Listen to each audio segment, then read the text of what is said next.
ఈరోజు జరగాల్సిన విజయ డైరీకి సంబంధించి ఈరోజు 3 డైరెక్టర్లకి ఎలక్షన్ జరగాల్సి ఉంది. ఆ 3 డైరెక్టర్ల ఎలక్షన్లకు కూడా ఎంత డ్రామా చేసినారనేది అందరూ కూడా గమనిస్తూనే ఉన్నారు. దాదాపు 100 మంది పోలీసులు అక్కడికి వచ్చి ఈరోజు శాంతియుతంగా ఏదైతే ఎలక్షన్ జరగాలో ఆ ఎలక్షన్ని ఆపేసి శాంతి భద్రతలకు విఘాతం కలిగే అవకాశం ఉందని నామినేషన్ వేయడానికి వెళ్ళిన వాళ్ళని వెనక్కి తిప్పి పంపించడం జరిగింది. ఇది ఎంతవరకు సమంజసం? ఈరోజు సభ్యత్వం లేదు.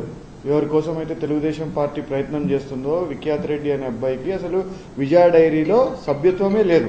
అతను 1,25,00,000 డిఫాల్టర్ అయ్యి ఫస్ట్ చక్రవర్తుల సొసైటీ నుంచి ప్రెసిడెంట్గా ఉన్నవాడు. ఆయన ఇదైపోయి అక్కడ డిఫాల్టర్ అయినటువంటి అక్కడి నుంచి తీసేసిన తర్వాత మళ్ళీ ముత్యాలపాడు సొసైటీకి వచ్చాడు. ముత్యాలపాడు సొసైటీలో ఎలా ఎక్కాడు అనే దానికి 3 మెన్ కమిటీ పెట్టి 3 మెన్ కమిటీ కూడా అతని సభ్యత్వాన్ని అక్కడ సస్పెండ్ చేయడం జరిగింది. చేసిన వ్యక్తి కోసము ఈరోజు ఎటువంటి మెంబర్షిప్ ఎటువంటి అర్హత లేని వ్యక్తిని ఈరోజు అతన్ని తీసుకొచ్చి విజయ డైరీకి చైర్మన్ చేయాలని చెప్పేసి ఇన్ని పన్నాగాలు పన్నుతున్నారు. నేను ఒకటే చెప్తున్నా, నిజంగా మీరు న్యాయబద్ధంగా చేయాలనుకుంటే ముందు 1.25 crore 1,20,00,000 ఎంత విజయ డైరీకి అయితే మీరు అప్పు ఉన్నారో ఆ అప్పు చెల్లించండి.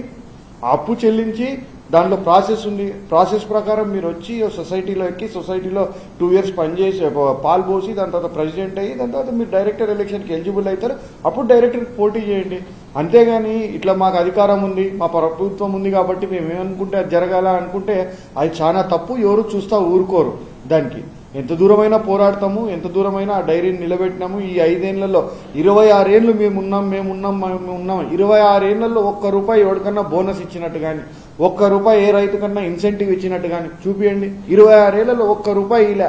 ఆఖరికి 2012లోనో 9లోనో ఎప్పుడో వీళ్ళు ఒక సొంత డైరీ తెరుచుకుంటే ఆ డైరీకి ₹1,20,00,000 దాని నుంచి లోన్ తీసుకొచ్చి ఆ డైరీ క్లోజ్ అయిపోయే పరిస్థితుల్లో మళ్ళీ మా గవర్నమెంట్ వచ్చిన తర్వాత వైఎస్ఆర్సీపీ గవర్నమెంట్ వచ్చిన తర్వాత మేము దాన్ని టేక్ ఓవర్ చేసిన తర్వాత ఈరోజు లాభాల బాటలోకి తీసుకొచ్చి రైతులకు ఇన్సెంటివ్స్ ఇవ్వడం ఏంటి, వర్కర్స్కి బోనస్లు ఇవ్వడం ఏంటి, ప్రతి ఒక్క కార్యక్రమం మేము చేసుకుంటూ వస్తున్నాము. ఈరోజు ఏవో ల్యాండ్స్ విజయ డైరీ చైర్మన్ పేరు చూపియండి. ఆన్లైన్లో చూస్తే తెలిసిపోద్ది కదా. మీరు ఆన్లైన్లో చూస్తే తెలిసిపోతుంది కదా. ఏమనంటే గవర్నమెంట్ ఉంది ఎంక్వైరీ, 2 ఎంక్వైరీలు వేశారు. ఏమైంది? ఎంక్వైరీలు ఏం తేలింది? ఎటువంటి తప్పు చేయలేదని తేలింది. ఈరోజు కేవలం బుల్డోజింగ్ చేసుకుని గవర్నమెంట్ ఉందని చెప్పి ఇట్లాంటి పనులు చేయడానికి ప్రయత్నం చేస్తే ఇది పద్ధతి కాదు. ఈరోజు చంద్రబాబు నాయుడు గారు ప్రజాస్వామ్యం అంటే నాకు పెద్ద నమ్మకం ఉంది అది ఇది అని చెప్పుకుంటే ఇలాంటి డిక్టేటర్షిప్ పద్ధతుల్ని ఇక్కడ అవలంబిస్తున్నారు నంద్యాలలో. ఒకసారి చూడండి. కేవలం ఈరోజు ఈ ఎలక్షన్ ఆగిపోవడానికి కారణం ఏంటి? వాళ్ళకి నామినేషన్ వేసే వాళ్ళు కూడా లేరు.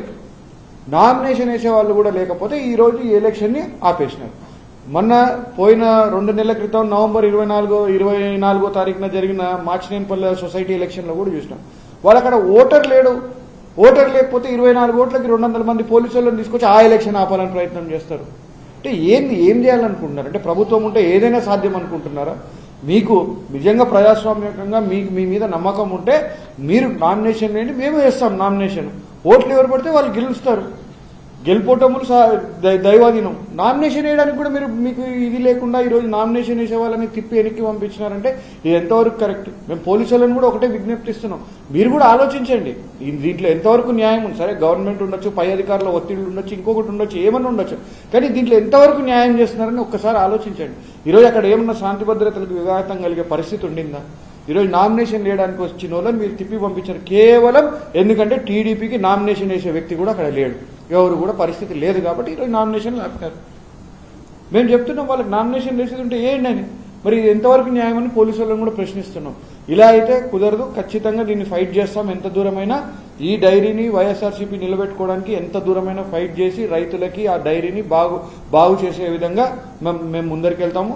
అదేవిధంగా మా డైరెక్టర్లను కానీ మా ప్రెసిడెంట్లకు కానీ అందరికి కూడా అక్కడ ఉన్న ఎంప్లాయీస్ కానీ అందరికి కూడా అండగా ఉండి ఖచ్చితంగా రానున్న కాలంలో ఈ ఎన్నికలన్నీ సజావుగా జరిగే విధంగా కోర్టు నుంచి కూడా డైరెక్షన్ తీసుకొని వచ్చుకొని ఈ ఎలక్షన్ జరుపుతాం.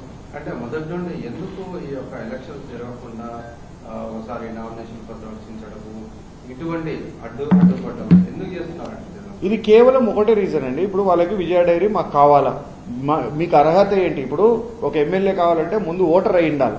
ఆ కాన్స్టిట్యున్సీలో ఓటర్ అయి ఉండాలి. నువ్వు ఓటరే కాదు, నేను నామినేషన్ వేస్తా అంటే ఎట్లేస్తావు? You're not part of it. నువ్వు ఆ సొసైటీలో నువ్వు ప్రెసిడెంట్ కాదు. నువ్వు ప్రెసిడెంట్గా ఎందుకు డిస్క్వాలిఫై అయ్యావు? క్లియర్గా రీజన్స్ ఇచ్చారు. దాని మీద కోర్టుకి వెళ్ళావు, కోర్టు నిన్ను తిప్పి పంపించింది. వాళ్ళు చెప్పింది కరెక్టే కదా, 1,25,00,000 నువ్వు కట్టాలా, ముందు ఆ డబ్బు కట్టుకో అని.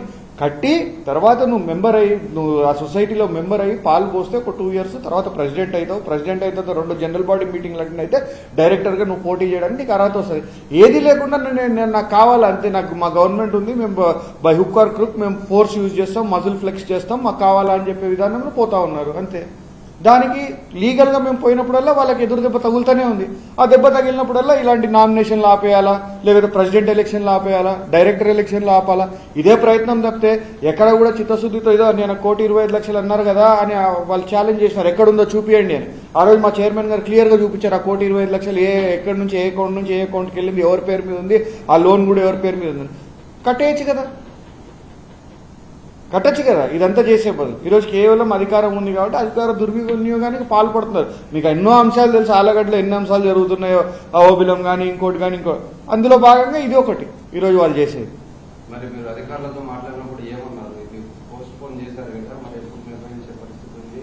ఇప్పుడు అది బోర్డు, ఇప్పుడు అధికారులు వాళ్ళు పోలీస్ అధికారులు ఒకటే చెప్పారు, ఇప్పుడు శాంతి భద్రతలకు విఘాతం కలిగే పరిస్థితి ఉంది, నన్ను కూడా హౌస్ అరెస్ట్ చేయడం జరిగింది. మా వాళ్ళు ఎవరైతే నామినేషన్ వేయడానికి వెళ్ళారో వాళ్ళని ఆపేసి ఇది శాంతి భద్రతలకి విఘాతం కలిగే పరిస్థితి ఉంది కాబట్టి ఫర్దర్ ఇంకొక డేట్ పెట్టుకోండి అని చెప్పి వాళ్ళకి ఇవ్వడం జరిగింది. వాళ్ళు ఇప్పుడు బోర్డు కూర్చొని, ఏదైతే విజయ డైరీ బోర్డు ఉందో వాళ్ళు కూర్చొని డైరెక్టర్స్ అందరు కలిసి ఫర్దర్ డేట్ ఒకటి డిసైడ్ చేసుకొని ఎలక్షన్ జరుపుకుంటారు వాళ్ళు. అది ఖచ్చితంగా జరుగుతుంది. దానికి కావాల్సిన సపోర్ట్ మా ఎండ్ నుంచి ఖచ్చితంగా మేము మా సపోర్ట్ ఇస్తాం.